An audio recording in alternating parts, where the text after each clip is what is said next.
Hello, and welcome to this week's episode of An Unexpected Podcast. My name is Tim, and with me as always is Matt and Devin. Rainier will be with us later on in the episode, and this week's guest is Robert Cron. Robert comes from the DCHL, and we're looking forward to having him on this episode. Thanks for having me, guys. Good to see you, Rob. On this week's episode, we're going to go over a list from Ian Oates. Then we're going to move on to the main topic of the day, which is the top 5 archers, warrior-wise, from each person and their perspective of that. And finally, we'll move on to the duel, where Rob will be going up against Rainier. So to start off the episode, I want to go over to Matt. Matt, what is today's list? So today's list is one from the Kingdom of Khazad-dûm that comes off of kind of the last episode we did where we discussed this. And this is a list from Ian Oates. And his list that he submitted is a 500-point list led by the King's Champion, and with him are 6 Dwarf Warriors with shield, 4 Dwarf Warriors with bow, and we discussed last week how we all are quite fond of these guys, and 2 Iron Guard. And then in the second warband, he has a Dwarf King with throwing axes, 4 Dwarf Warriors with shield, 4 Dwarf Warriors with bow, and he had 3 points left over, so he gave 3 of these guys two-handed axes. 1 Vault Warden team, and then the last warband is the Dwarf Ballista with its Siege Veteran and crew. So it comes in at 5 might, counting the one from the Siege Veteran, 28 models, 8 Dwarf bows, so those are the 18-inch bows with Strength 3 wounds, and 2 Iron Guard that have throwing axes. And in addition, the Dwarf King also has a throwing axe. So I really like this list. I think it is one of the correct ways to build a dwarf list at low points values. And I think actually I'm going to play a 500-point game on Tabletop Simulator later this afternoon. And I'm thinking I may actually use this list. So Ian, I'll let you know how it goes. However, I would suggest there's one tweak I would definitely make to this list, and then there is one other kind of more significant change that I think you could make but wouldn't necessarily need to. So the tweak I would make is I would delete the throwing axe from the Dwarf King. I would delete the two-handed axes from the Dwarf Warriors with bow, and that gives me 8 more points, and I would spend that 8 more points to buy an extra crewman for the ballista. And the reason I would do this is one of the vulnerabilities of this ballista is it only comes with 2 crew. It comes with the Siege Veteran and 1 other guy.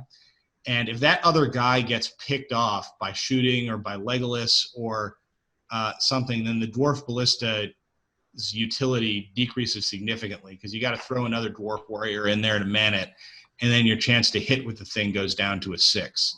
So if you got 8 points left over, you may as well throw in an additional crewman for that ballista, which is what I would use that 8 points for. That Dwarf Ballista is probably going to be fighting near the front line anyway, so that extra crewman can be sent into battle once the ballista isn't shooting every turn.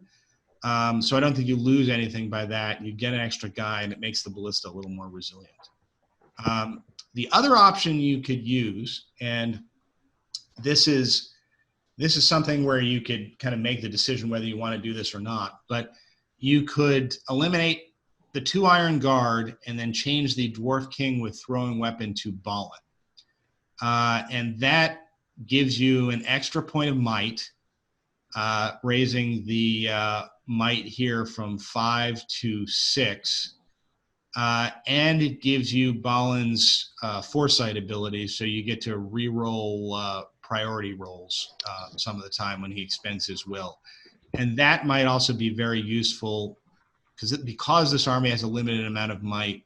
The ability to re-roll the priority die, especially in the late game, may actually help substitute for that and allow you to go first when you need to. Balin is he's another Fight 6 hero. He's more powerful than the Dwarf King, even though the Dwarf King is quite good. You know, whether or not you want to trade the 2 Iron Guard for his addition, I'm not sure. I can see this one going either way on that, but it's something you might want to think about. Devin, your thoughts? So I actually agree, one, with the idea about the ballista. I think I've seen the ballista oftentimes be manned with just a crew of 2, so it's, I think, overall fine if you choose not to do that. But I do agree that if one of them gets picked off by anything, then yeah, that'll be really, really annoying for you. I still think you're going to win in the shooting war against most people, mostly because your defense is so high that most people at 500 points, obviously barring Athelian Rangers, but barring them, most people cannot go into a shooting fight with you. And I don't think your two-handed weapons are adding enough value to risk the ballista being picked off. But if you feel confident enough in your shooting and your defense, then you can, of course, decide to leave it. I think what I was actually going to say for Matt's argument about Balin. So I think the Dwarf King is chosen, in my opinion, if you already selected Balin. I think he's a good secondary hero. You actually can't take a Dwarf King with Balin. Oh, you cannot? Oh, okay. All right. Memorialist. So I guess then maybe in combination with Durin or something. But in this case, I still agree with Matt. And actually what I would take away, and I'm not sure if maybe Matt would disagree with this, is the Vault Warden team. So you have one Vault Warden team. Now I get the idea, if you have a monster or something, you can prevent the barge, rend, hurl kind of shenanigans for one turn until the monster just kind of kills whatever the shield, assumedly anyway. But I actually wonder if I would take that away. I think your numbers, if you want to do the 2 Iron Guard, I think your numbers are still solid at 26 with your defense, that you're perfectly fine to do the 2 Iron Guard. But I am wondering the purpose of that single Vault Warden team. I don't think you're going to see a lot of monsters at 500 points. I think at higher points levels, this really makes a lot more sense. But, that's just my thought. So I would take him away. And I think, remove the 8 points that you had mentioned. Then I think you can get Balin. I haven't actually done the math on that. So I may need to be checked on that. But that I would definitely agree with Matt that getting Balin in there is better. And mostly the way I determine that, you have 5 points of might for 500 points. I think 1 point of might per 100 points in your army is the standard. So I don't think you have too few, but I do think Balin's hitting power and his the extra might and everything that he provides is very helpful. And I think, is he Hero of Legend? Balin, yes. Okay, so just an extra little boon there as well. So I that would be my choice, only because I'm not. Oh, actually, Vault Warden team. Actually, if you take them away, that's still 2 models gone. Actually, now that I think about it, 2 models gone. It's this. It's roughly the same. 5 points. So I think if you went and you did 2 Dwarf Warriors instead of the Vault Warden team, then you have 7 points left over. Well, I'm not even saying to replace them, because the idea that me and Matt have here is that we want Balin in the list. I think Balin adds enough. It's just the point difference. I think the Dwarf King, if I'm remembering right, is 75 points and Balin's 110. Does anyone have the book on hand? Balin's 110, yep. Balin's 110. The Dwarf King with his throwing weapon is 80 points. Yeah, 80. So if you switch it to Balin, you need to get 30 points somewhere, which is 2 Iron Guard. The Vault Warden team is only 25 points, so you have to find 5 points somewhere else. Yeah. And I'm not sure. Now, Matt, I apologize. Didn't we mention that are Dwarf Kings not allowed in the Balin's? Well, he's not in Balin. He's in Kingdom of Khazad-dûm right now. No, but I'm saying if you went to Balin instead. Yeah, well, you would replace the Dwarf King with Balin. So that. Oh, I see what you're saying. Okay. Yeah. So basically, if you substitute the Vault Warden team, you need to find 5 points somewhere else. And the Vault Warden team is actually useful, even if you're not fighting a monster, just to tank a good hero. Yeah, I just know he wanted the bow spam. He kind of mentioned at the bottom here he wants a bow spam, and he likes the throwing weapons. And then the Iron Guard are 2 hard-hitting troops. They, especially in an army where you can't get spears. So I figured he'd want to keep those around. And unfortunately, if you take away the Vault Warden team, so the idea that Matt presents, the advantage of it is you're only losing 1 troop because you still can replace the Ballistic Crewman. All right, I'm sorry, get an extra Ballistic Crewman, so therefore your numbers only drop by 1. So given that, I'll go ahead and agree with Matt that probably if you're going to choose Balin, then the 2 Iron Guard would be the ones to go. So actually, if you replace if you replace the Dwarf King with Throwing Spear with Balin and drop the 2 Iron Guard, you'd still have to find 5 points if you wanted to add the extra Ballista Crewman. So I thought we were replacing the two-handed weapons.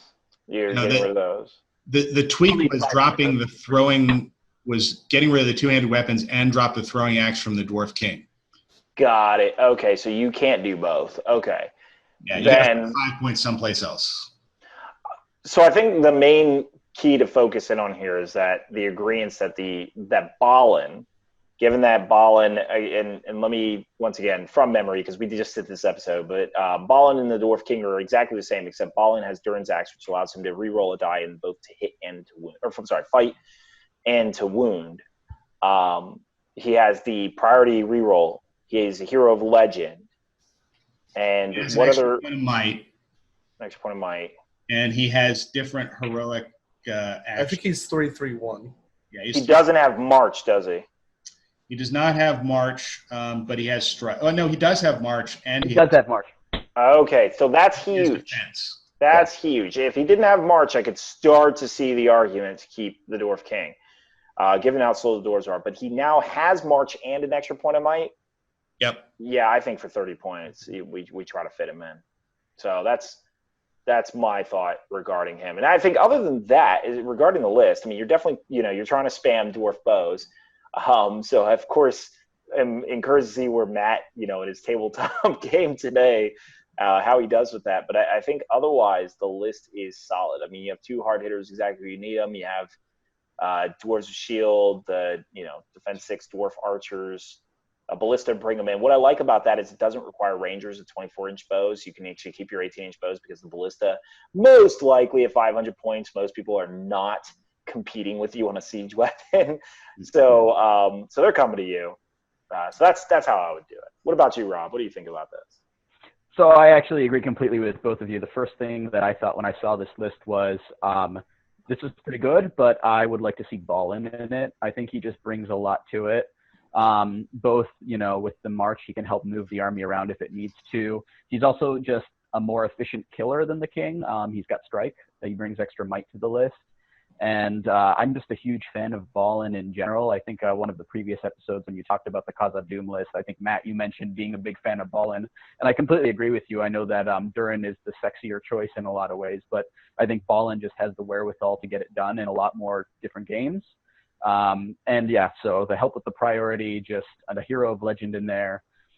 You also, you have good shooting in this list. You have the strength 3 bows and the ballista, which is terrifying, and I hate it.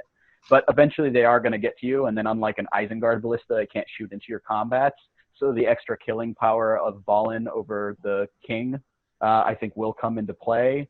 Whether you drop the Iron Guard or the Vault Wardens, I think they both play a role in the list, and I think I'm probably inclined to keep the Vault Warden just to have that floating spear. But yeah, that would really, you covered most of the ground on this list. I think it's solid, but add Balin. Actually, interesting note. I just note the floating spear that Rob mentioned. If you take that same Vault Warden team, split them up, use a shield to prevent heroic combats from enemy heroes, but then put the spear behind, like, let's say, the King's Champion. That's not a bad shout. So for that reason, I guess I could understand, once again, using the Iron Guard, taking them out if you're going to try to get Balin rather than the Vault Warden team. So remember the guy with the shield starts getting a -1 on the duel roll if the spear wanders out from behind. His role would be completely to shield against heroes at that point. So, like, he's just shielding. He's just being a defense 9 thing to prevent a heroic combat. So if someone throws a Boromir at me, okay, I'm going to throw the shield at you just to stop their heroic, or at least make it where there's a conversation about whether or not you should perform a heroic combat to try to beat through me. That's the only reason that I say splitting them up is interesting to me. Yeah, I see the shield as a roadblock, right? The spear goes and adds an attack if it needs to, and the shield is just a roadblock for whatever you want to stop in its tracks. Yeah, and that's good. Oh, I was going to say the Vault Warden also has a good use just to stand next to the ballista in the line, because his zone of control overlaps the front of the ballista. That prevents him from coming up and trying to sabotage the ballista by getting a guy into combat with it, because he's got to charge the Vault Warden team and then charge the ballista with somebody else. You can put your hero on the other side of it, and then he's got to charge either Balin or the King's Champion on one side and the Vault Warden team on the other before sending a third guy in to try and disable the ballista. It's really kind of a tough nut to crack if you have that whole formation. Well, and forgive me if I'm wrong, but doesn't the shield bearer in the Vault Warden team also come with an axe? So though he's not winning a lot of fights, he can piercing strike all the time without any basically fear. Yeah, Shield bearer. Yeah. Sorry, there's no shield bearer. Or sorry, on the the list. guy with the shield of the Vault Warden team. I know. Shield Oh, bearer. okay, got you. Oh, okay, I understand. yes, Sorry. he on the model he does have an axe by his side. He does have an axe, and yeah, he can. That means he can go to strength 5. So it's So capable. it's not nothing. Yes. Although, once you start risking dropping his defense 9 to defense 6, he starts to, that can put you at risk if you start doing that. Yeah, generally piercing striking with dwarves is often discouraged just because you're taking away their main advantage they're paying a lot of points for. So, but it's an option, and I think that's... But piercing striking down from a 9 much safer than down from a 7. So it's just an option. Yeah. If you, to be fair, if you trapped, let's say you trapped someone with that's never a bad option if you had the ability for him to go to strength 5. I mean, like you say, you probably won't do it very often, but it is nice to know that it's there. It's a bad option if you're fighting defense 6. Yep. Yeah. For sure. So actually, I want to mention one last point before we get into our topic for today, which is the Marden. He mentions here at the bottom, he doesn't believe we mentioned Marden in the last video, and he's actually correct. If anyone has the book, what are the stats for Marden real fast? Just shout them out. So he is 75 points. He is fight 5, strength 4, D7, 2 attacks. He is 2-2-1, if I'm correct. What's his heroic actions? He's 3-1-1. 3-1-1. He's 3-1-1. And what's his heroic actions? Just strength. Yep, pick the Dwarf King every time over that guy. He gets +1 to wound against monsters, and he does have a spear. So technically, even knowing that, Well, I'd pick the Dwarf King every time. He's got Sworn Protector Durin, but in an army that generally doesn't struggle with courage. Plus Durin gives +1 to courage as well with his horn. Oh. So I think he's courage 5. He goes up to courage 6 even without the Sworn Protector. It's a good Sworn Protector is a gimmick on him. It just seems like a rule that won't come into play for the army that really doesn't need it. So just to put the perspective here, Dwarf King has fight 6 over fight 5. So that's already a massive advantage. But, I mean, even if we ignore that, yeah, you get an extra point of might, but you lose March, and you get an arguably pretty relatively useless special strike or heroic strike. What do you have? 2 attacks the same? Yeah, I mean, 2 attacks. Yeah, no, Yeah. Marden is not the pick. In fact, I hardly see a game where I'm going to pick him over a lot of the other hero options. I do agree with you in your comment that he's pretty trash. I think Marden is a narrative pick if you're playing a thematic game. Yeah, I think he's also a decent pick if you're fighting a high points level game and you've kind of got, you've got Durin, you've got either your Durin or your Balin already. Well, actually, it's got to be Durin.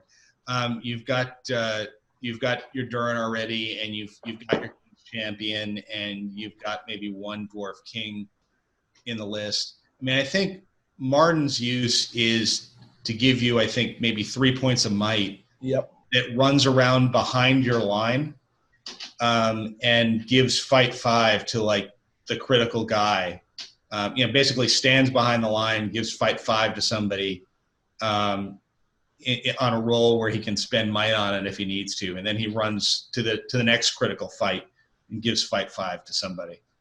I was going to say, because the problem with dwarves, there's 2 main problems. Obviously, the mobility of them, but also, most dwarf lists aren't going to get more than 7 points of might for the most part. You're really limited on the amount of might. So I could see Marden being used as like a might caddy for either heroic moves or something like that, but other than that, that's his real only use is that extra point of might. Yeah. I guess as an extra gimmick, his spear is a faux spear, so you can put him behind a Vault Warden shield and negate the -1 if you really Funny enough, I was 5. thinking about that. Yeah. I was actually considering, I think Marden's main role is to be behind a Vault Warden team.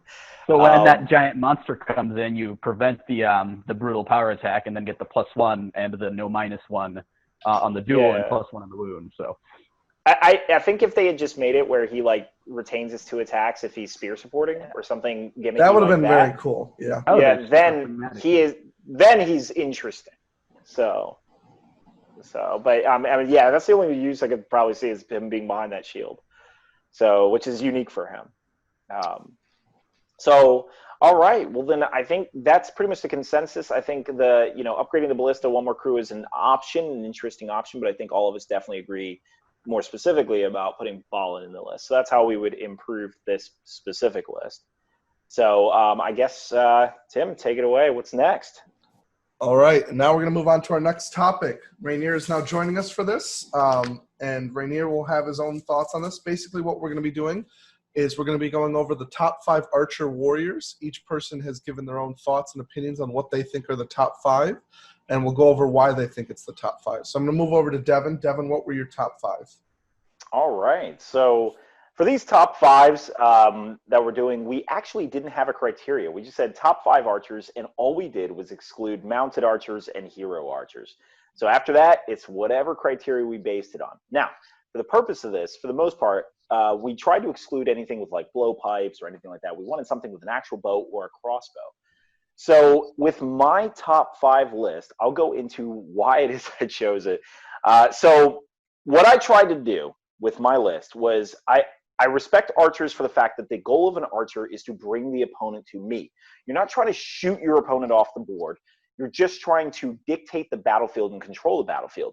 But at the same time, once combat hits, you still need a warrior in the fight. So I like an archer that is not just a shooter and reliable at that, but also one that is reliable in close combat. And if it is not reliable in close combat, then it is cheap enough where I don't mind the fact that it doesn't serve a whole hell of a lot of other purposes, maybe as an objective grabber or something like that. So in my top 5, I broke down all the different points of all the different archers. This was actually a little bit complicated for me, but I'm going to go ahead and rank it like this. So number 5, my 5th favorite archer in the game, I'm going to say is a Blackroot Vale Archer. And I had to put this one on the list, most specifically because of the fact that it re-rolls all failed to wound rolls if it's part of a heroic shoot. But it's anyone's heroic shoot. Doesn't have to be Duenhur's, who is generally respected as the leader of them. Now, the only problem I have with these archers is they are fight 3. However, now that they have spears, I can put them on this list comfortably. I feel like without spears, they're probably still below my top 5, but they at least support in a combat role with their spears, and I do like that fact. Now, they do go up an extra point for that, but they're still what I would call a pretty manageable point limit. I think for Blackroot Vale Archers, they are, if I'm reading, they're 8 points. So 9 points, they jump up, but at the 9-point limit, you're going to find most of their competition is still shoot value 4 and doesn't really have a lot going for them. So I'm going to put 5 at Blackroot Vale Archer. Number 4, I'm going to put a Citadel Guard. Now, this one's a little bit surprising because you don't see them often. But basically, I'm going to say the fight 4 and the bodyguard and the defense 5 means these guys are solid troops. Yes, they can get a spear, but you don't actually have to give them one in order for them to be combat effective. The defense 5 means that they can be killed in combat, but not as often as like some of our other archers, which most archers in the game tend to be about defense 4 or 3. So I'm going to give it to Citadel Guard. The next one I'm going to say is a Rivendell Archer with bow. Now, this one is interchangeable with a Mirkwood Archer since they're pretty much the exact same character. But I'm going to give it to the elves mostly because they get a lot of free stats. And so they have fight 5, courage 5, effectively acting as not a bodyguard unit, but high courage, so reliably able to charge. They have high defense capability, getting to defense 5 if they want to. They start naturally at defense 5, which is great. So that hence the reason for my Citadel Guard choice earlier. So this is one that I think goes into the number 3 spot. All right. And so for number 2, I'm going to give it to the Orc Tracker. All right. So once again, probably another surprising choice for some, but I find that a 5-point model, this one was actually in a choice between Hobbit Archers and Orc Trackers. And I chose the Orc Tracker mostly because of the faster movement speed, actually much faster, 2 inches faster, which is a big deal. But also on top of that, the fight 3 The Hobbit Archer gets throw stones, which is fairly useless when you already have a bow, and then it gets resistance to magic, which is fairly situational ability. So I think the extra move speed and everything. Now, okay, I'm sorry. The Hobbit Archer also gets a 3-up shoot value. When you're shooting at a 5-point model, though, generally if you have enough of these guys, they're going to outshoot your opponent because the casualties they lose are not as valuable. So I do like these guys for that purpose. I also think that within a lot of the ranks that we see them, the fact that they can shoot into combat is an extra boost, which is not written on their profile, but something we have to mention. So, and then the final one, I'm probably going to give it to the Urukai Warrior with Crossbow. Now, so this is my top number one. This is because this guy functions exceptionally well as a combat warrior, as a shooter. Most things are really afraid to try to go into shooting wars with this.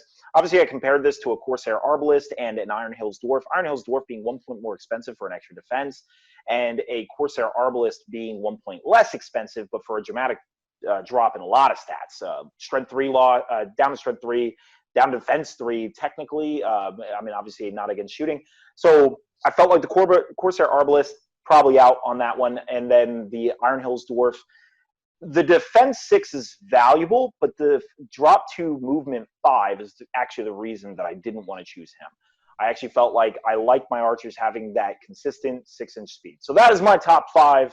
I'm interested to hear what everyone else has. So I think, who's next, Tim? Who we got?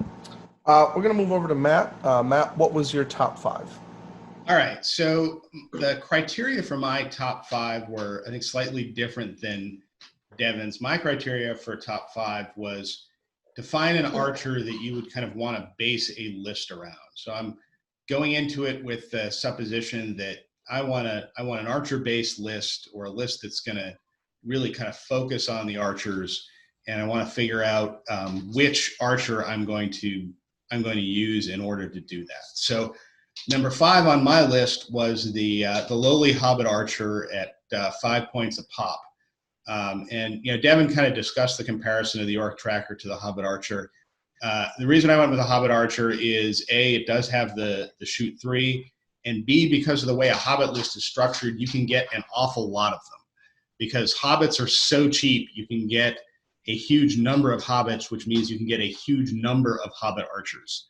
And you can pretty easily field like 20 of these guys if you want to. And 20 shoot 3 archers, even if they only have an 18-inch range, is something to be feared, and will definitely kind of put a dent in the other side's army.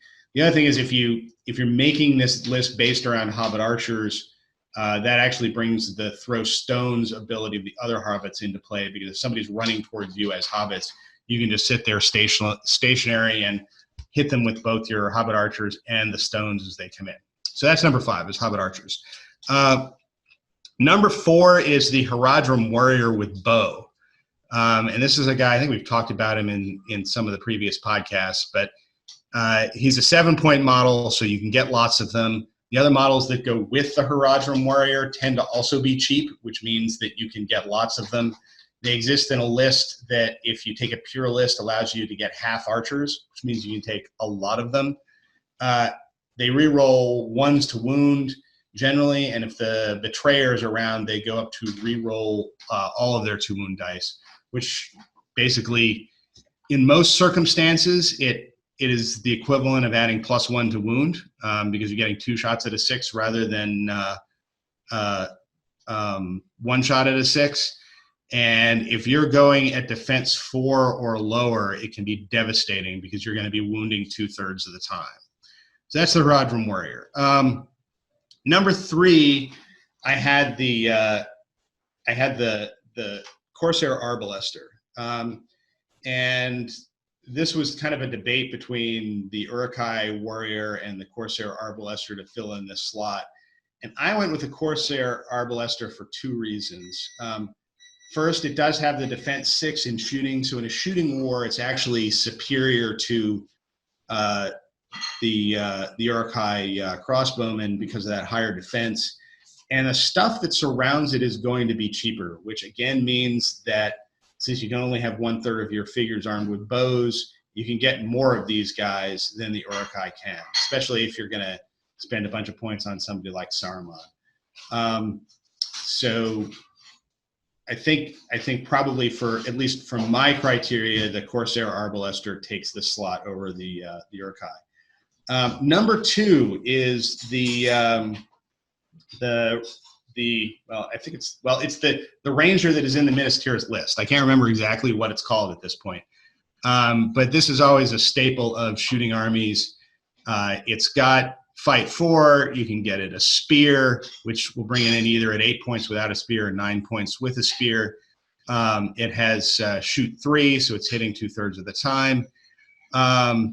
It's got kind of a good stat, but the reason it's taking the number 2 slot is obviously you can take this as part of the Legendary Legion and get a list that consists entirely of these guys. So you can get a list that is entirely shooters, and when you have that many Rangers crammed into a list, if you get the right scenario, you can just devastate somebody on the way in.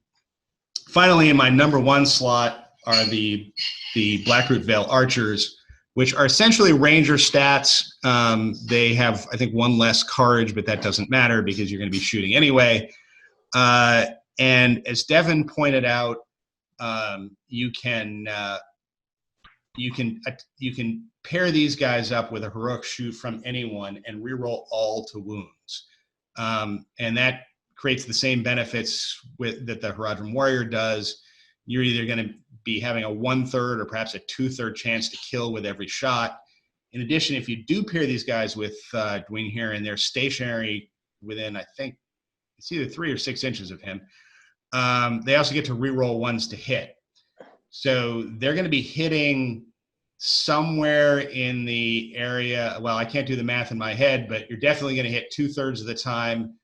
Plus, you're going to be hitting 2/3 of 1/6 of the time in addition to that. I don't know what all the numbers mean, but you hit a lot. And where these guys really come into the fore is when you pair them up with other leaders. I mean, think, for instance, about pairing these guys up with Aragorn, who just stands behind them and calls a heroic shoot every turn with his 3 point of might, and how much devastation they can cause. And I think what really makes me give these guys number 1 is my experience with them. I had one really fun for me game against Jake Hall, where he was running the Legendary Legion with the Army of the Dead and Aragorn, where he tried to charge a block of these guys with 2 ranks of Army of the Dead screening Aragorn, and 2 turns of calling a heroic accuracy with Dwyn here and a heroic shoot with another leader who happened to be nearby. Not only killed Aragorn, but killed, I think, 4 of the 6 Army of the Dead that were standing in front of him. So these guys can be a machine gun line if you set them up right. So that's my list. All right. So basically, me and Matt's list are like kind of flipped for various reasons. Well, the interesting thing is that out of all 10 of the choices between the 2, only one of them matched up, and Devin's was at 5 and Matt's was at 1. Other than that, everything was completely different. So that's interesting. Hey, that's a beautiful thing about us, like not having any criteria with it. So I'm interested in what others ones. Yeah, Rainier, we're going to move over to you now. What were your top 5 archers, and why did you choose them? All right, so this was a really hard one for me, actually, because as everyone knows, I love shooting stuff. So I want to first give a shout out to Hobbit Warriors. They almost made it on my list, but they did not. So I'll start with what I rated it on. I kind of rated my system on what Devin rated his on, just the overall profile of what they do in general, like even in combat. So coming in 5th place, I got the Blackroot Archer as well, actually. Yeah. I ranked them on the bottom. Well, first of all, what Matt was saying is exactly true. I played them at a doubles tournament at Articon, and I took out like a war band of Hunter at Works in 1 turn. I was like, what the heck just happened? But I think the Fight 3 for me and the Courage 2 is what mainly puts them on the bottom of my list, because they crumble late game and they crumble in combat as well. You can't use them as a support. which jumps into my number 4, which is the Ranger of Ithilien. Now, Ranger of Ithilien is very much like a Blackroot Duel Archer, but it's the fight 4 that, in my opinion, puts them a little higher, because you can have a Gondorian battle line and have them in the back shooting and supporting for only 9 points, hitting on a 3, of course. Not to mention what I think it was Matt or Devin said about the Legendary Legion, which is just stupid ridiculous, like having like 30 to 40 archers. Coming in third, this was kind of hard. Third is a Bear Lothlorien Archer. So I say this because you can get an Elf Archer who hits on a 3, of course, and who's fight 5 for only 9 points, which in my opinion is one of the most discounted Elven archers and profiles in the game. Yeah. So I'm gonna put that up there because and to complement Lothlorien armies, most of them are elite. But if you spam a lot of Wood Elves in a Lorien list, you can actually get quite a lot of archers, and of course make them 10 points, give them a spear, and you've got a back rank of fight 5 shooting on 3 elves, which is just insane. Coming in fourth and fifth, flipping, but I'd put 4th for the Urukai Warrior with Crossbow. I say that for the exact same reasons that Devin chose. You're getting a fight 4 model who's strength 4 and defense 5 for 11 points. Like, that's crazy. You shoot at an opponent and they close the battle lines and come into you, and you're like, ooh, yay, I get to kill you this way now. So they have such diversity in the way they can play. And coming at my top 1 is the Corsair Arbolester. And I might be a little biased when it. Uh-oh. Seems like Rainier might be going through some technical difficulties here. So I guess until Rainier actually unfreezes, I guess we'll note that his top pick was the Corsair Arbolist. And so, hey, Matt. I stated. Yeah. So actually, what's important to note here from a lot of people viewing, remember that although me and Rainier put the 5th place ranking as a Blackroot Archer and Matt put it in 1st, keep in mind that they still get into our top 5. So when you hear these lists, when we put something as 5th, that doesn't mean it's bad. It means it's in our top 5. Like, these are some of the best archers in the game. So absolutely. Yeah. Oh, here's Rainier. He's back. I'm so sorry, guys. Like, this is really upsetting me. Is it my internet connection? Well, I imagine so, since everyone else seems to be. Yeah, we were all still here. Yeah. Could you guys give me 5 minutes so I can like run to find a better place real quick? Hey, not a problem. Yeah. Okay. Sorry. I'll be right back. Actually, I guess, Tim, that probably gets into Rob, our guest on the channel. So. Yeah, Rob, I'm interested to hear what you think about the top 5 archers in your opinion and how you chose them. If you could just let us know. Yeah, absolutely. So I actually took a bit more of a similar approach to Matt than Devin or Rainier on this. And I kind of looked at it as, what are the archers you see in lists all the time? Because they, satisfy certain synergies that just make them dangerous, and then you build lists around them. And my list, therefore, is very similar to Matt's, which I guess would surprise nobody. I will note that for me, when Devin told me what the topic would be, the first 4 almost popped into my head automatically. Like, it just instinctively, these are the 4 that I would take. But that 5th slot actually took me like all day to think about, because I think it is a pretty tight list. And some of the ones that other people put in their top 5 got bumped from mine to like 6 or 7, for example. But with that in mind, I ended up going for that 5th slot with the Horadrim Warrior, for a lot of the reasons that were already mentioned, obviously. But I just think that he's got a lot of utility. The fact that the Horadrim brings the poison with him also makes him really good if you're allying him, say, with a bow spear into like a Mordor army. And so you see them a lot, and they just have a lot of utility. They're cheap enough. With the 50% bow limit in their own army, you get a ton of them. They have the bonus of being good with both Suladan and the Betrayer, or sometimes both. And so I actually think that they're really good. At Poison, number 4, don't leave home without it. What's that? Poison, don't leave home without it.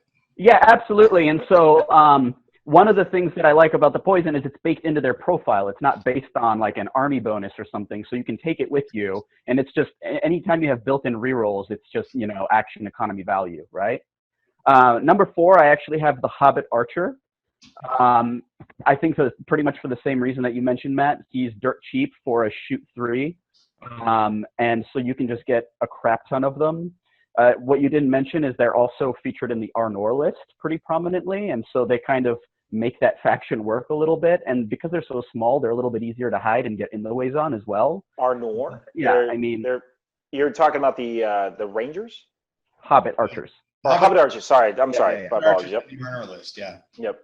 Yep. And so, you know, being just cheap and plentiful just puts them on my list. And like Matt said, you build Hobbit armies around them essentially. And because you build them in certain lists, they're usually also packing blinding light, so they're hard to shoot at, right? At number 3, I have the High Elf with bow. The criteria for my list was specifically built more on, you know, what you see them as in the game and the synergies that they bring with them, because otherwise, let's be honest, if it was just raw stats, we'd all have 4 elves on our list. But of the elves, and I knew there had to be one on the list, I chose the High Elf just because you do have the potential for the rerolls within their own army. They also, you don't see this necessarily often, but if you wanted, you can make them fight 6 and give them a spear, so they can just, after they're done shooting, contribute fight 6 to different combats, right, if you make them Kingsguard. And so, and they also, you know, usually come with like a Círdan or something like that, so blinding light is also something that you have to consider. And there's a reason why you see them all the time and why elves are rightly feared, you know, shoot 3, strength 3 bow. At number 2, I have the Blackroot Veil Archer. Now, I might be somewhat biased here because I play against fiefdoms a lot in our local meta, and these guys are just a pain in my butt all the time. They, on paper, they just don't seem like they should be impressive, and when you look at them, yeah, bad courage, fight is just average. Sure, they can take a spear, but what's so good about these guys? And then you actually face them on the field, and it's crazy. Like, every time I face them, Devin, you know this about me, but I like to play more like elite high defense armies. And somehow they just go through me like butter, even with those strength 2 bows, because of all the stacked rerolls and all the synergies. And then when you get to it, because they're still on the fiefdoms list, even if they're in combat, then they effectively get 2 attacks because of Imrahil's banner, right? And then they get the forlong bonus to wound. And I mean, it's crazy what they can do in a list that you wouldn't expect with fight them to. 4 stands behind them. So that yeah, exactly. I mean, there's so much fight 4 in that army that having them have fight 3 doesn't matter because they're either supporting fight 4 or being supported by fight 4. Or in the case of fiefdoms, sometimes 2 fight 4s with rerolls. So they had to go high on my list. They're crazy good to me, and they terrorize me all the time. And my number 1, actually, I agree with Rainier on this one, is the Corsair Arbolester. Also, for a lot of the reasons I might be biased because every time I face these guys, they just tear me up. But they are in a list where the other troops are cheap and plentiful enough that you end up facing so many of them that, I mean, when you're facing 15 to 18 crossbows plus heroes and, you know, all of that, it just becomes really unmanageable, just the sheer amount of dice that they're throwing at you at that strength 4. And yes, it's a crossbow, so they can't move. And yes, the Pavis only works against shooting. But at the same time, if they're in combat, that's probably bad for you anyway, because it means the opponent has rolled over your line. But even if they are in combat, they can still shield at fight 4, so they're getting 2 attacks on you. So they actually are a lot more durable than you'd think against both shooting and combat. And, you know, with so many throwing weapons and, you know, backstabbing Corsairs that are hoarding and surrounding you, you throw something into an Arbalester and 3 Corsairs jump your back and backstab you. So they just, every time I see them on the table, I groan. Rainier in particular has put the fear of the Arbalester in me, as I'm sure he has many other players around the world at this point. But yeah, so that would be my top 5 and the reason why I chose them. All right. So, Tim, I think you've been keeping track of all of the archers that we've selected, right? Yes. I am just, so basically what we did is whoever they picked for 5th, that was 1 point to them. If they were picked 4th, it was 2, and up to first place gets 5 points. So number 5 on our list appears to be the Haradrim Warrior. And this is for all of us combined, right? Yes, like this is for all 4 combined. Number 5 seems to be the Haradrim Warrior. Number 4 appears to be the Rivendell Archer. Number 3 appears to be... Hey, Rainier's back. Welcome back. So, hey, Rainier. Just so you know, you missed the entirety of Rob's speech on his archers. He said your entire list sucks. I So- did. I had a lot of expletives for you as well. So just don't watch That's the okay. Well, it adds a theme because you say my list suck, and I just think you suck as a person. So I think kind of. just checking. All right. What? I'm going to take it to Korea. So, Devin, just to be clear, that was really only half of what Rob said. What Rob said was Rainier is wrong, but Matt is right. So make sure that you is- the other half. Very true. Oh, yeah. But don't feel bad, Rainier, because as part of that, I also de facto said Devin's wrong. So you're not alone. Yeah. Well, And here, this that's is the thing, true. because Devin's always wrong. So I kind of agree with you on that aspect too. We were friends again. Okay, so we actually, re-looking over things, we have a bit of a tie at 5th and 4th. So the Hobbit Archer and the Hobbit Warrior are tied at 4th and 5th. At 3rd, we had the Rivendell Warrior. 2nd, we had the Corsair Arbolester. And number 1, we had the Blackroot Archer. So those are the top 5 of everybody combined. So basically what we're saying, guys, is if you pick any of those archers, that's a good one. That's a Yeah, good no, one. pretty much you're cheating essentially by Yes. picking broken units. Yeah. So, you know what? Honestly, what's interesting here is that you're seeing me and Rainier picked one style of picking our 5, and then Rob and Matt picked the other style. So, what I'm interested in is, do we think we should alter the way that we look at this based on what we said? I mean, obviously, so just to start off, I based mine off of not factoring in the overall list.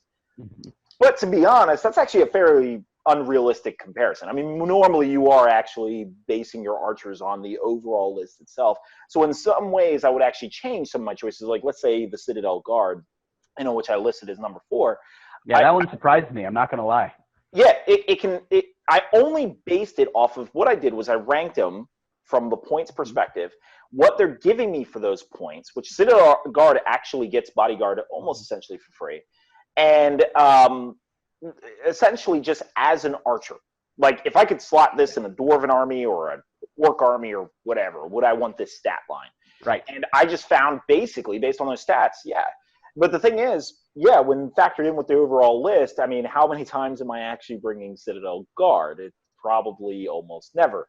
Well, especially the way you put them on foot, right? And they have to choose between the bow and the spear now, which sucks because you used to be able to spear bow them. I bring them in all of my lists, but they're always mounted. So, and so I actually think you're right. I actually usually mount my Citadel Guard. So this is a major clarification for anyone watching. It's like, okay, yeah, if I were to factor in the overall list, I would not actually put Citadel Guard in my top 5. The other one is Hobbit Archers. So yeah, once factored into the list, overall list, I still think Orc Trackers are solid archers. I actually do really like them. But I think that Hobbit Archers give Hobbits more than Orc Trackers give Mordor. And so when factored like that, okay, I get it. Because obviously in a Mordor list, we're not really bringing a whole hell of a lot of Orc Trackers. We're actually bringing a lot of Hobbit Archers, though, in a Shire list. So based on that, yeah, no, I think, okay, I would change my choices if I were to structure it more how Matt and Rob did. I mean, what do you think, Rainier? Yeah, I would change mine too, like based on just a pure archer. But in a way, I feel like the game's more than just having one model do one thing. At least that's how like I see a lot of competitive lists and a lot of competitive play styles.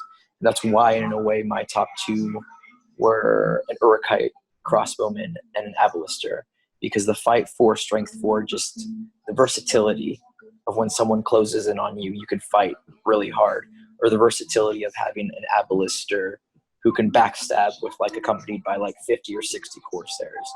Like, in my opinion, the archers always needs to fulfill a different role throughout the game, more than just shooting. That's why my thought follows what you think, Devin. What does everyone And else think? that I'm still on board with you on, by the way. I think they should perform a combat role. But go ahead, Matt. So Devin, I think I agree with you that my approach was right and your approach was wrong. Oh, and by the way, if we could all get together on a pronunciation thing here, it's pronounced Arbolester. Everybody with me now. Arbolester. Come on. Abolister. Abernancy. Abernancy. Barber last? Molasses. You guys are hopeless. Never mind. I want me some of them tomatoes. Yeah, give me some. Well, I'm from Tennessee, so I apologize. I'm trying to get it out of me, but it's just who I am. I gotta say, Calvary. yes, some Calvary. One thing I probably still wouldn't change very much. I mean, I do fear the Corsair Arbolester. I think I've said that right, Matt?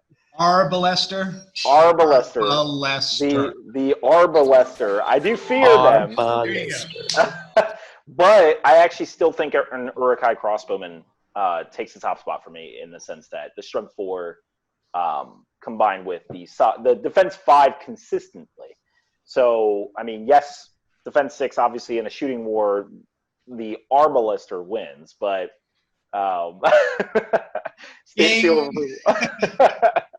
but I do think that Urukai Crossbowman still takes that top spot. And I actually think even if I'm basing my entire decision-making process on what Matt and Rob mentioned, which is factor in the overall list, I do think they place high. Is it number one?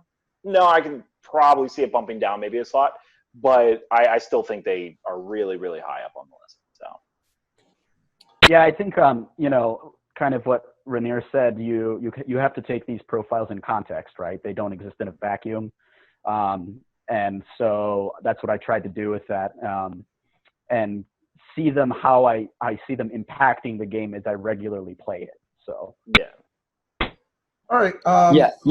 Oh, one thing too, and this is like also where you kind of see the cream of the crop when you're playing competitive games, where a competitive player can switch the different factors of how he plays with shooting armies and like plays different styles and whatnot. Sorry about that. What were you gonna say, Tim? All right. I want to thank everybody for listening to this section. If you have your own top 5, please leave that in the comments below so we can look at that. We're going to move on to the next section for today, which is the duel. So we've decided that Rainier is going to go up against Rob. They were each given 2 800-point lists that they were supposed to one each 800-point list, and they'll be going up against each other. So the scenario I've chosen for today, guys, is Domination. So what do you guys think about Domination based on the armies you guys have picked? I dominate at it. I think, to be honest, we should just have the vote right now because I think it's just over. It's over. All right, so next I'm going to show them the board that I've chosen for this week.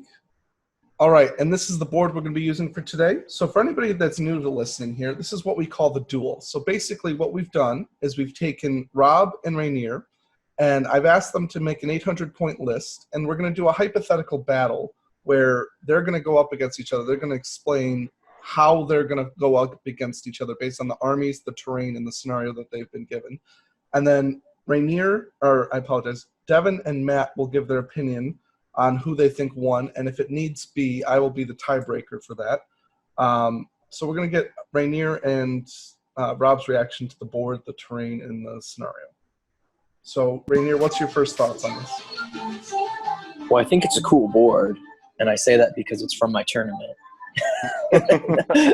No, but I like it. There's a lot of in the ways if there's archers. There looks like, of course, we'd probably play the board as open ground. Let me check. I don't know. What do you think about those frozen lakes, Rob? What do you want to do with those?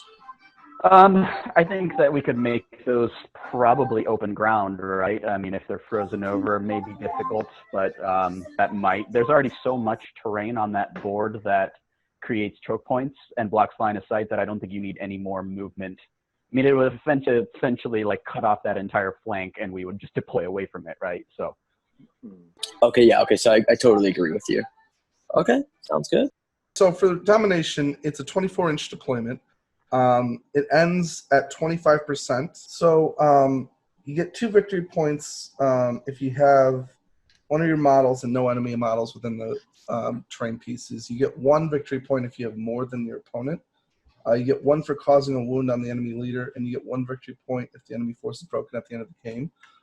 So I'll ask Rob first. Rob, what was your army? And let us know why you chose it. So I'm going to have to be a little honest here. My wife and I recently had a baby, and so I haven't had a lot of time to think about this kind of thing. So I wrote my army generally right before I came on, and I defaulted to one of the old ones that I was kind of tossing around, before the world went crazy at the end of last year. And so for my army, it's, this will be pretty much familiar to Rainier. He's both faced something very similar and knows that I play it very often. But I chose Gondor, or Minas Tirith, as my army. It is my favorite, but in a yellow alliance, so it is not a pure army. It is more of an elite army, and, since this episode is about archers, I figured the army should either feature shooting or be against shooting, and so this is a anti-shooting army. So I have, and this first thing might surprise you because it also surprises me, Feramir with heavy armor, shield, lance, and a horse, and he is my leader. And he is leading 13 Fountain Court Guard with shields. He is leading a Warrior of Minas Tirith with a shield, spear, and banner, and a Citadel Guard on horse with a bow. I then have Hurin on a horse. He's leading 14 Fountain Court Guard with shields, and a Citadel Guard on a horse with a bow. I then have Galadriel, Lady of Light. And finally, I have Boromir of Gondor, the Fellowship version, with a shield and on a horse. And so that is Faramir, Hurin, Boromir, Galadriel, 27 Fountain Court Guard, 2 Citadel Guard Archers, and a Banner Bearer for 15 might and 34 models. Yeah, that's really, really good, actually. And knowing, because we both played against each other before, and he knows that I bring bow hordes, so I bet you he brought Galadriel to counter that. And but I know Rob's actually really, really good with those Citadel Guards, really good. So okay. The idea is, especially in our meta, right? And I would say maybe even more broadly, Angmar is everywhere, or magic more specifically is everywhere, and shooting can be a real problem. And so I hate to say it, but Galadriel just really smooths out a lot of problems for a lot of lists, right? It's really, really good. I like it. Did you want to say any strategy? Oh, you'll probably want to see what I bring, then you'll talk about your strategy. Sure. Okay. I also built the list about 5 minutes before this podcast. Yeah, so we're both last minute buddies. Must be an American thing. No. But I'm bringing a legendary legion. Okay, so here's what I brought. I brought Sharky and Worm and 103 Ruffians. Heck yeah. Yeah, so I have... yeah, so... That's great. I was like, oh, there's these cool Ruffian heroes. Should I use them? And I remember our last episode, we talked about go big or go home. And I was like, Ruffian heroes, screw that. I'm going to go big or go home. All right, so slight modification, and I hate to say it, but the list is illegal if you take the Legion. Yeah, all right, so for those of you who don't know, the Legion of Sharky actually forces you to take all the heroes before you can load up on the Ruffians. Oops. So if Rainier does not take the Legion, he can do what he's doing. But if he does take the Legion, then I win. Okay, cut the feed. Shoot, yeah, I cheated. Shoot, there we go. Okay, well, if that's the case, dang it. Another episode where people realize I don't know what I'm talking about. So embarrassing. I feel bad because I was going to let it go, but I know our viewers are probably going to bring it up. So. Okay. So I'm gonna get rid of some Ruffians for the 2 heroes. So I should have around 100. No, there's not 2. There's 4 of them. The Hobbits included? You know what? I can go ahead and get. Oh no. I'll make it simple. Can I be completely honest with you? Yeah, I was going to say, It just really don't take the doesn't matter. Legion. Just Yeah, don't I'm take not the- going to take the Legion. You're I'll still just going to outnumber me at least 3-1, and then you're going to have some crappy heroes on top of it. So like, No, that but I want to outnumber you 5-1, so I'm just not going to take the Legion. Yeah. What does Okay. the Legion actually get you? So the Legion gets me. They pass courage tests basically automatically with what's his face, Sharky, and They get +1 to their shoot value. So they go to 4 up shoot value, and I think they all can. Not all bring whips, but like it changes the amount of whip ratio or something, I believe. Well, they can already all bring whips anyway. So no, it changes your accuracy for whips where you hit on 4 instead of the 5. That's so I'll right. stick with the Unlegion, just because it's something that I'd love to take at a tournament just to do it. And so my breakup is I have Sharky and Worm and 103 Ruffians. 42 have bow, and 83 or 86 have whips. And yeah, I'm gonna do stuff. I'm gonna kill myself. Hopefully, dismount some heroes and use my one might. Really importantly, and see what happens. Oh my god! I'm not going to spoil it for the people listening, but I have a feeling somebody's going to win this pretty easily, and I don't. We'll get into them talking. I wouldn't actually immediately think that the high number count. Well, let's go into the strategies here, but I think me and Matt might have some thoughts on that. But so Rob, I rolled for you to deploy first, so you can tell us which side you want to deploy on and how you would set yourself up. You're allowed up to 24 inches.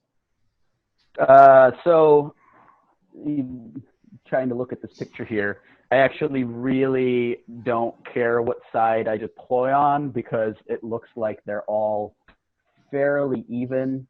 But I think what I would do is take the side with like what looks like raised platforms with outhouses on them because my guys need frequent bathroom breaks. But also because it just gives me a little bit more terrain to block off his hordes of numbers. And I know Rainier, what he loves to do, especially against me, is take all of his archers and elevate them so that I have trouble getting to them and he shoots me to death. So I think I probably take that side because it seems like there's a few more choke points and it denies him a little more area on me and a few more in the ways for me. And then I deploy as a brick because that's what my army does. It's a D7 brick. So Okay, that's it. Yeah, Rainier, based on where he's deploying, what are you doing? So what I'm going to do, because it's my board, is I'm going to magnetize the trees and then magnetize the bases of my models so I can stick my archers on the trees. dang it, he got me again. I'm just messing. So what I'm going to do is both Rob and I know exactly what we're going to do to each other in a game. He's going to castle and keep everything like close so I can't surround him or do that. And I'm going to basically try to dwindle him down and negate his heroes from fighting into combats, basically, and doing too much damage, minimize the effect of them. What I'm going to do, I'm actually not going to just throw the horde at him. Many people, in my opinion, who play hordes make a big mistake of just throwing low defense hordes at people, and you will eventually break, especially with all the heroes that Rob has. So I'm not going to do that. I'm actually going to play conservatively, and not in the way that I'm going to like move one model, move another, and slow game them, because like I'm not all about that. But in the aspect of that, because he deploys first, depending on where he deploys, I'm going to mirror him in a way that I place my warbands away from his. Right. And if he decides to place another warband close to me, then it's like, okay, cool. The horde's going to like go upon one warband and mitigate the other warband's damage. But if he decides not to mirror me, I'm just going to opposite mirror him and place everyone on the opposite end. Because in my opinion, in Domination, he's going to have to spread out eventually. Like in order to get the things. I'm going to play Sharky extremely conservatively as not to negate 1 to 2 victory points. I'm just going to tucked away, maybe throw in a couple transfixes, have at least 6 in the ways for rogue combats from Boromir and the likes of his little brother and stuff. The blinding light doesn't scare me too much because I have 123 shooting things. And each time I decide to throw a whip at him, I'm gonna go. So just the whole time I go the whole game. All that every time by saying, "Ooh, whip it good." Yeah. Dun-dun-dun-dun-dun, dun-dun. And that in and of itself could make this game last 2 turns. Right. Yes. But basically, what I will Worth it. what I will do, like I said, I'm gonna kite him in a way to where I'm gonna force him to spread out. And even if it's 1 or 2 Citadel Guards, I'm like, sweet, there's a soft target. Let me throw 20 of them at that guy, or 20 of them at this guy. I played Domination against Jacob Hall at Nova last year, and he threw everything at me, and I actually broke his Goblin Town really fast. But of course, he beat me because you can't win against Goblin Town in Domination. But for me, I would play this more conservatively than a Goblin Town player, in the sense that I would just spread them about. Don't throw away a kill, even if you have a horde. Every kill counts. Don't waste anyone. And yeah, that's what I would do. I would whip or shoot into combats that Boromir or Hurin or Feramir were in. I would even just focus everything on Boromir just to dismount him, because that would make his killing power half as bad. And I just pray for a bad roll and just try to kill some stuff if I can. But to be honest, I just play the objective game. So I would very much expect you to do exactly that, because you have such a numerical advantage that basically no matter where I hit you, the rest of your army can wait for me to get there and then envelop me, right? It's like the Battle of Cannae, where the Romans went too far into the center, got enveloped, and then slaughtered to a man. So what I would probably have to do is not worry too much about the objective game, at least early.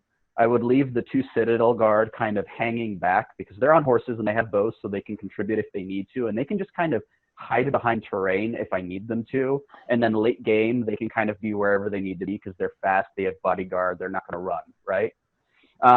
Since you're not taking the Legion, I think what I would have to do is use spells like Instill Fear as much as possible to just kind of try to move you away from me and have you fail all those courage tests. Because I mean, I haven't even really looked at ruffians. I assume they have trash courage, though.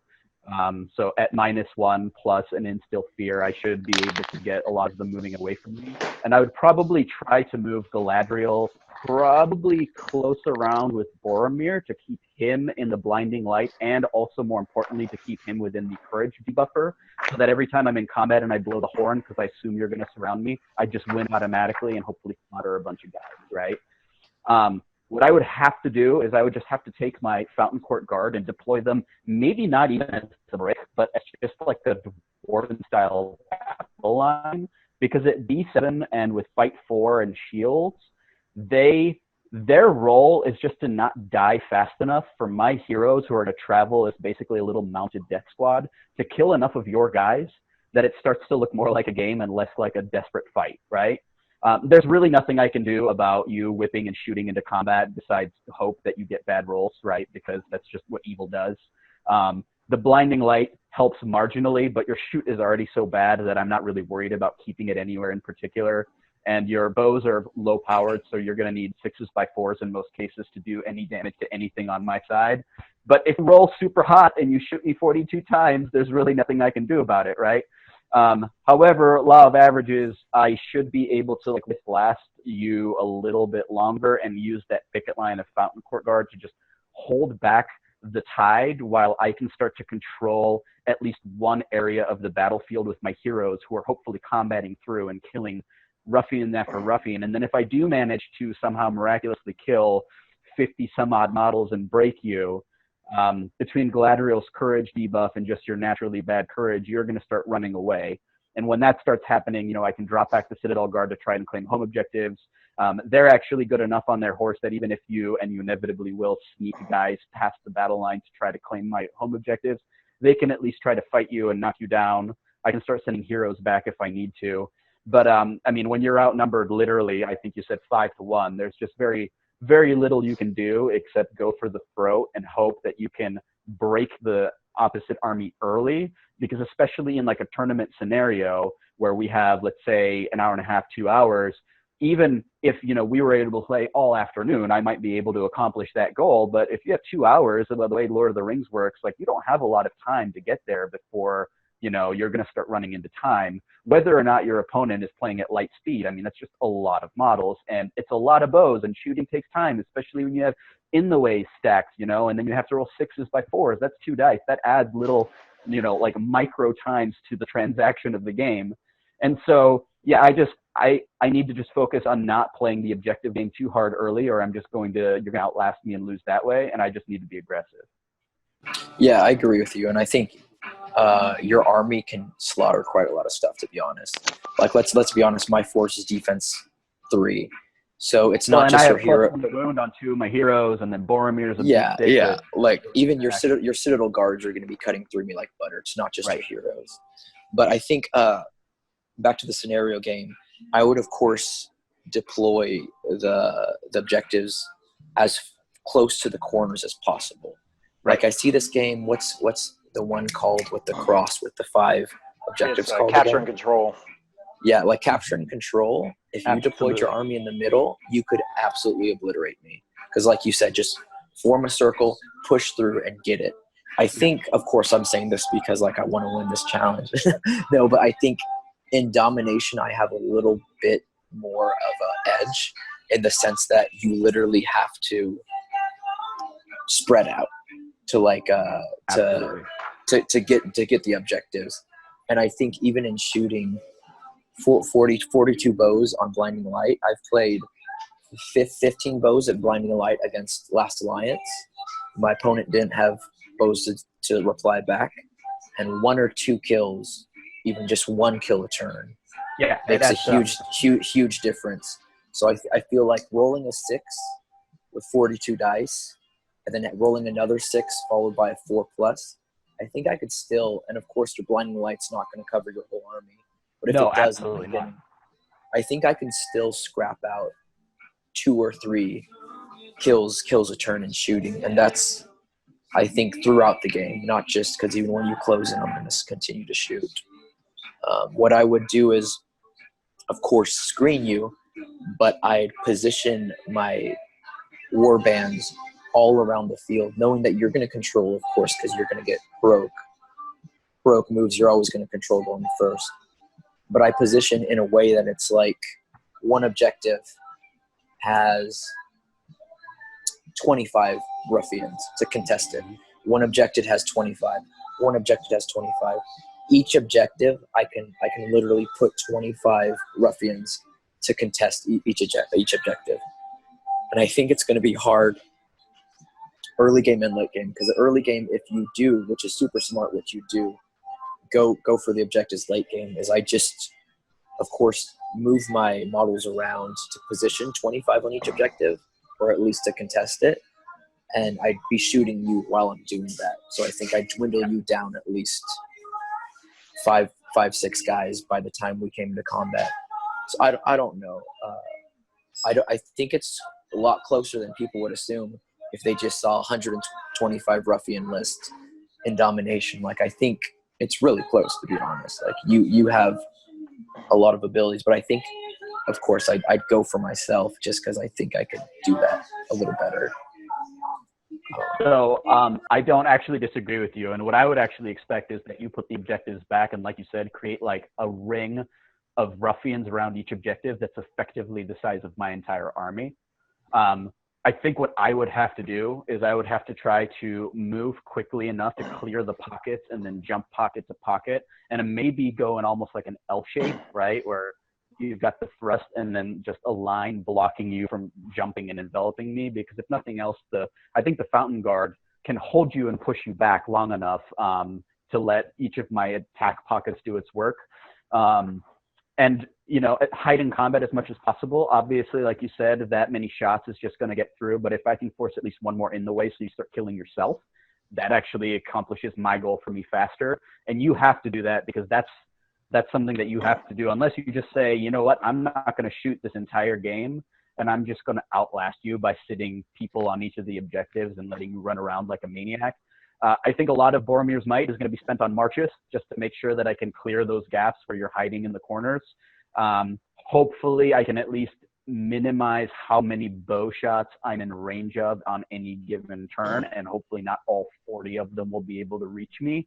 But yeah, I mean, I think it's an uphill fight. I think that at a tournament, I would definitely sit down and say, okay, I will probably bloody his nose pretty hard, but Rainier probably takes this on scenario. If we had all day to play, I actually think, like you said, it gets a lot closer, because once I break you, it changes the dynamic entirely, because you can't be sure of your guys doing what you want. And my entire army is built around the fact that I never have to worry about any one of my guys, because all of them are like completely reliable, right? They've got bodyguard, they've got D7, they've all got spears, so they can support anywhere they need to. They never have that moment where I'm like, I will do well if they do this, because I always know exactly what they can and will do. I remember at Nova, and this is when I dropped the Warrior of Minas Tirith and all its equivalents for all time forever. I was playing on Recon, and I was positioned to win with one knight that was about to run off the board. And that turn I broke, and he ran away, and I lost the game because of it. And I was like, that's it. I hate courage. I'm never doing this again. It's over, right? But yeah, so my army will remain reliable so long as it can somewhat keep its numbers up. You're going to have to kill 2 heroes to get any leader points off of me. You're going to have to deal with a lot of courage shenanigans. But I think in a timed scenario, and knowing how smart of a player you are and how much you're going to make me work for getting to you, I think I would actually, unfortunately, have to vote against myself in this scenario. Though I think that this game might favor you. At the rest of the tournament, I kind of fear for you with that army. So, Matt, what are your thoughts on the two armies, and who do you think would win?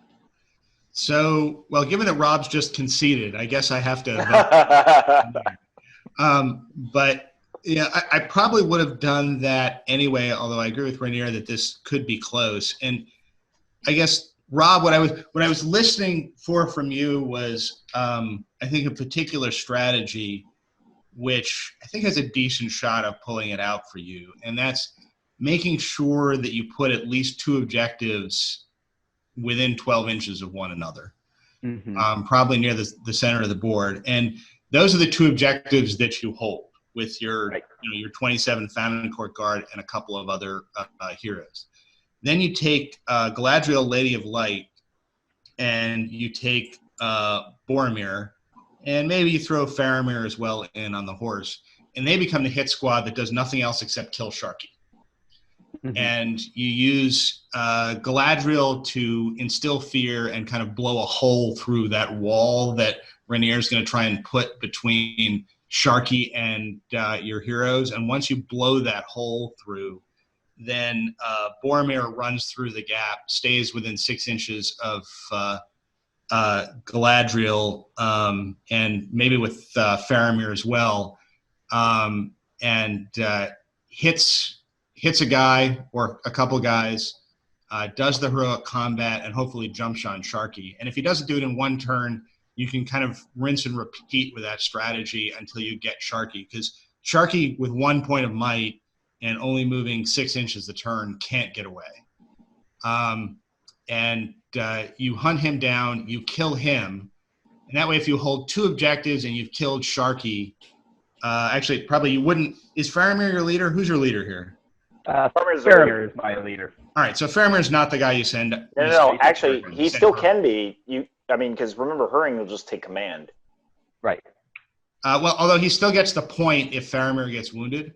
Oh yeah, all he needs to do is cause 1 wound. There's no killing. It's just get a wound. That's a point. So you just send you send Boromir, or you send Boromir and Hurring, and you keep Faramir kind of somewhere safe in the middle of the ring of steel that the Fountain Court Guard are going to create around him. And you hold 2 objectives, you kill Sharky, and probably you'll be able to at least contest one other one with your heroes when that's over, and that's enough points to give you a win. I see what you're saying, and I agree, but I'm very less optimistic that Rainier will ever let me get anywhere near Sharky. Yeah, I'd agree. I think you've played against me, of course, but I have. I can position guys in a way that I can sacrifice 2 a turn. I'm not going to have battle lines, but I can position them where I can literally put 4 turns in the way from actually getting to Sharky. And I agree with your plan, Matt. Like, I think that's a really smart strategy.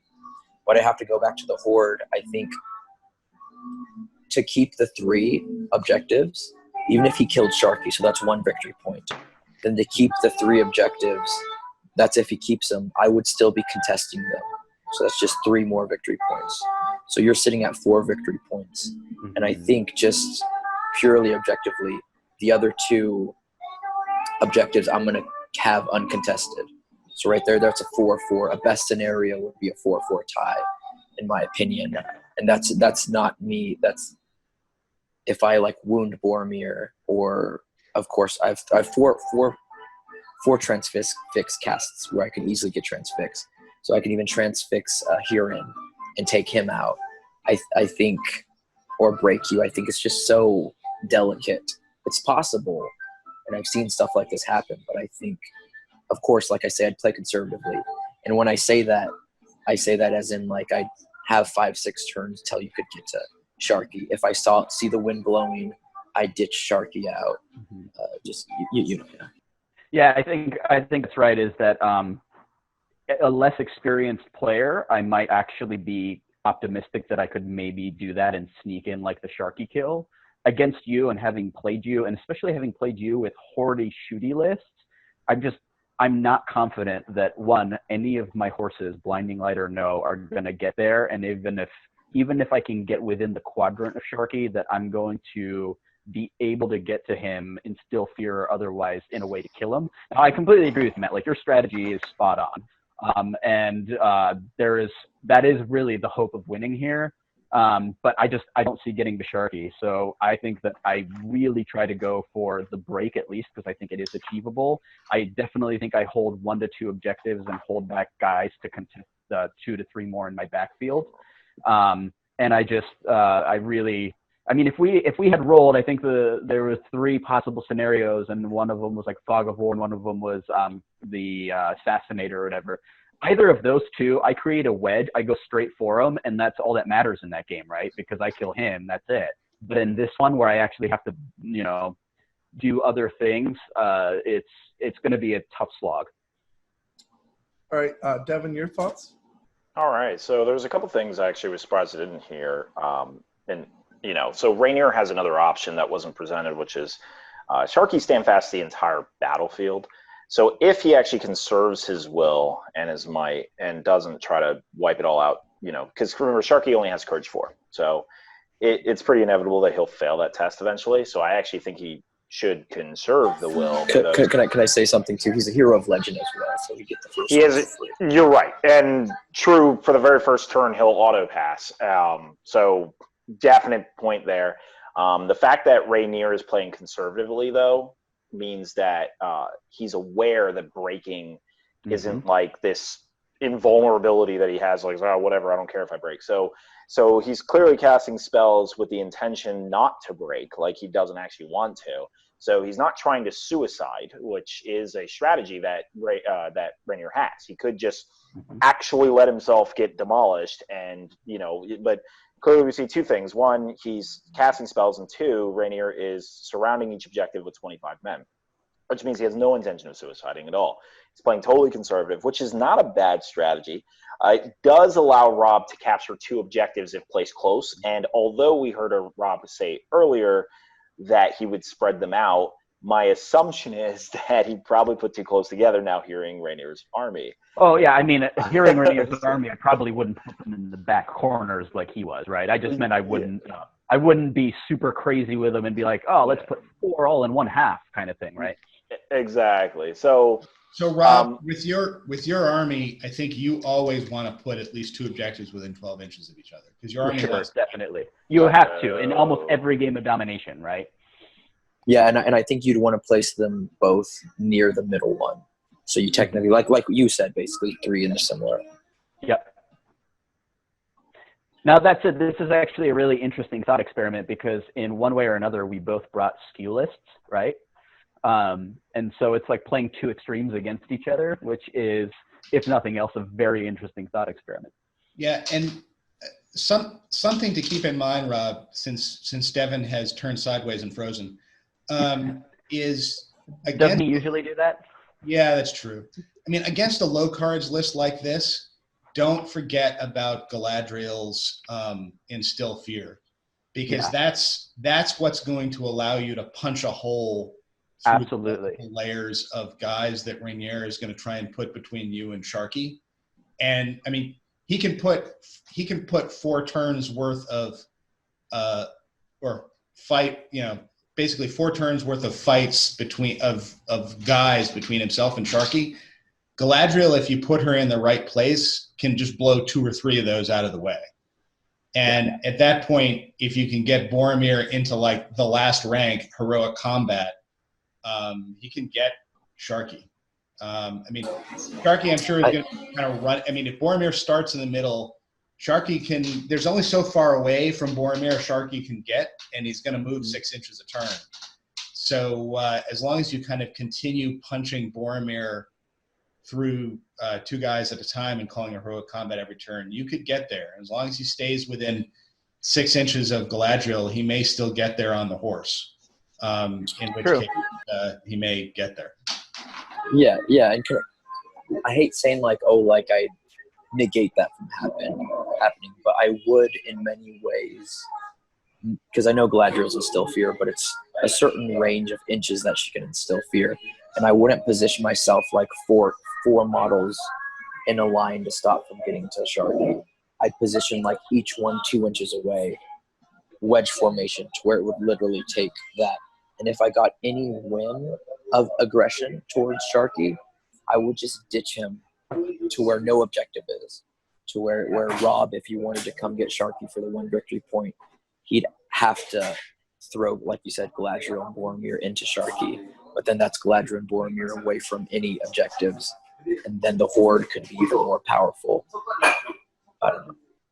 Yeah, Matt, I completely agree with you. And I think I mentioned at the beginning that I would just have to liberally use Instill Fear to just try to keep controlling the herd, as it were, and move models where they are more conducive to me achieving my goals. And I think Boromir with that horn plus heroic combats is, your best bet, right? Like, you want him to go in there near Galadriel, so they're already courage like -10, win on the horn, knock everybody down, kill a bunch of guys, combat into the next rank. I still don't know if I would ever be able to get to Sharky. I think that maybe the way you're talking about it now, maybe more late game, once I've thinned enough models out. Let's say I've even broken you. Yes, you pass the first time and you get the battlefield, but I think you want to do it early game, because I think killing Sharky is the key to winning this game, because when Sharky's still alive, when you break his army, it will still stick around.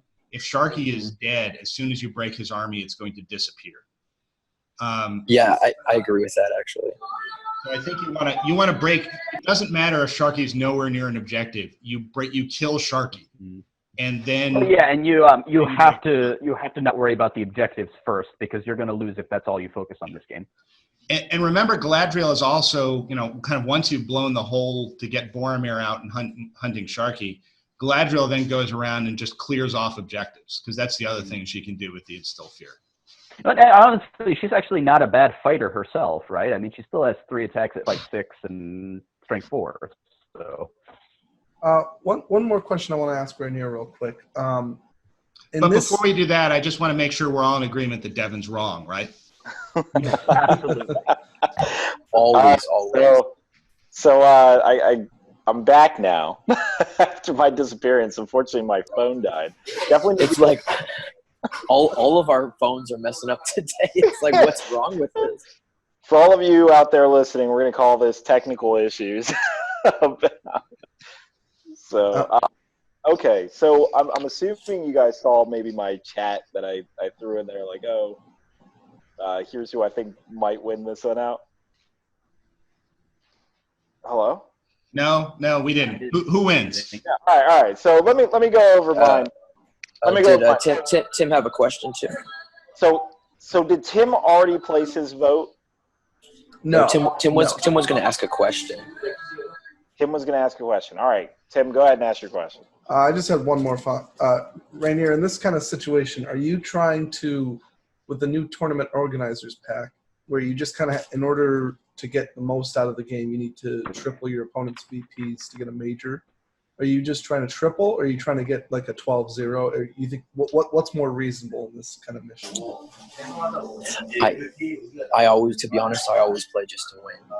So if that's a thing, I'm not gonna try to triple, table, or do anything like that, because I know statistically, if I make any bit of roll of the dice, like luck type, let's see what happens, so I can triple you, it gives me more of an opportunity to lose.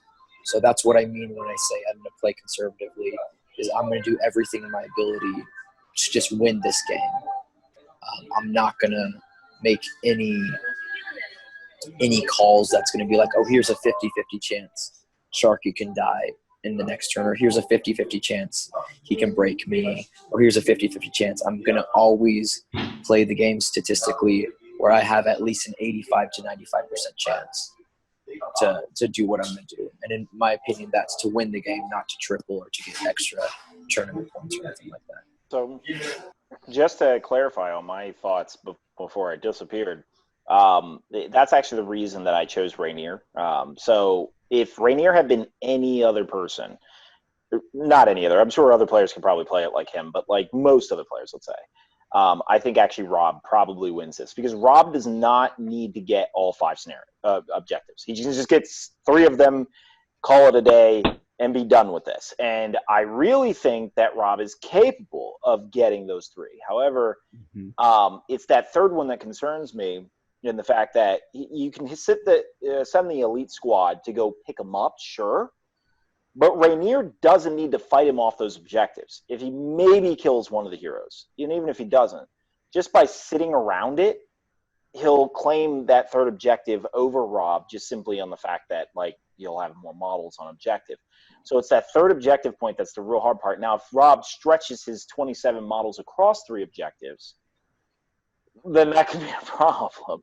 Right. I fully expect Rainier to just shoot into the combats all day, wherever the heroes are pretty much poised. And now, obviously, he can't ignore the other 2 objectives. I think Rainier does have to send, I don't know, some odd 40 to 50 troops at them, because otherwise Rob can literally just be like, all right, take 2 Fountain Court Guard, put them on the objectives, and then walk everyone else away.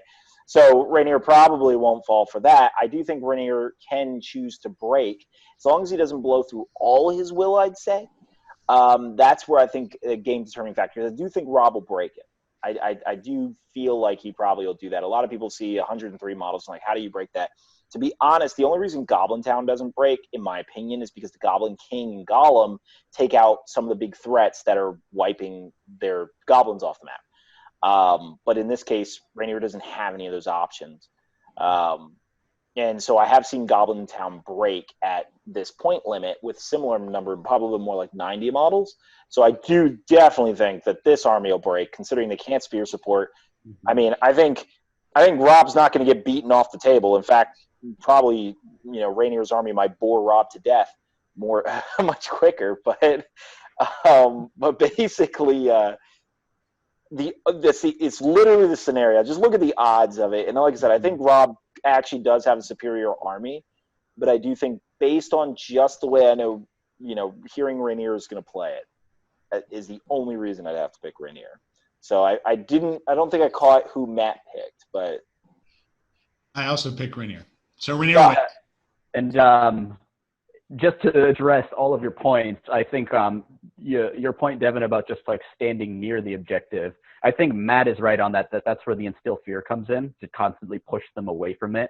So if I see that that's your strategy, I'll be like, cool, I'm going to shift gear to make sure that you just keep walking away from the objective, right? And to your point, Rainier, about how you play, I'm obviously assuming that I'm playing this game to try and win and not just to try and be a spoiler, right? Because I could equally be like, all right, I'm going to put one objective in the far corner with 27 Fountain Court Guard in front of it, and then I'm just going to sit here and wait for you to come to me and try to take it, and I'm going to deny you the points or something stupid like that, right?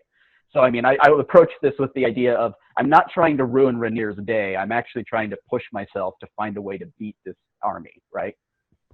I think the point about the Instill Fear is actually a good one. It's actually something I admittedly forgot about a little bit with your like elite squad jumping around, because one advantage of the Legion that Rainier wanted to take is that in the Legion they all gain Sharky's courage value with everyone 6 inches of him, but in this one they don't, so they stay at a courage of 2, which means most all of them are running. The only counter I can say to that is Rainier will likely, and I'm just assuming, will likely position himself where he can have models run and not move, because there's going to be models behind them. That's the only counterplay I can see to that. You know, I'm going to go ahead and keep my answer, but like I said, I do stress this to anyone watching this. I think if it wasn't Rainier, I would say Rob has this pretty handily. I think against most players, it sounds like Rainier has an awesome advantage with 103 models, but actually I think this will be a very close match. But I just... It'll certainly be a fun one, right? Like, it's the kind that you sit down, you know, sweating with a beer afterwards and just talk it through, like, wow, wasn't that fun kind of thing. Yeah. I think the game itself would be so close. Like it would hang on, like, these micro decisions that either you and I play. And I think we'd both play in, like, countering what we're doing. What I do something, you counter it. You do something, I counter it. So I think it'd be quite an even, like, match. Yeah, even me having 125 models at Domination, like, no, you play aggressive and you just cut through them like butter. So it's very, what are you gonna say? And you say 125. Was it 125 or 103? Oh, sorry. 125. It was 125. Okay, sorry. Yeah, good. Sorry, Rob. Written down. I think. Yeah, I have 103. No, 103 was if I changed it to get the heroes, but then I'd have to add all the heroes. So I said I'm just gonna keep the pure Sharky and like all the ones. Yeah. So 125. So this is also one of those games where the margin of error is so razor thin that it's both player decision and also just like luck, right? Like dice rolls here and there going one way or the other can actually have an outsized effect on a game like this because it is so close. So assuming we both play completely perfect games and make literally no mistakes at all, that could even be the deciding factor in a game like this because it's just very close. And if you had taken Legion, obviously everything I've said was based on the idea that you decided not to, and so the courage is in play, right? Especially since you're going to be courage 1 near Galadriel. If you're taking the Legion, that changes the Instill Fear plan a little bit. I'd still do it because, I mean, going to 4 down to 3 is not, you know, perfect. But that also means you have less models for me to break, right? So, like, it also changes it in that way. All right. So it seems to be that the consensus is Rainier would win, whether that very closely. I want to thank everybody for tuning in today. Leave in the comment section below anything that you'd like us to review in the future. Leave your lists. Leave who you think won this, whether or not it was Rainier or Rob. And we look forward to seeing you next week.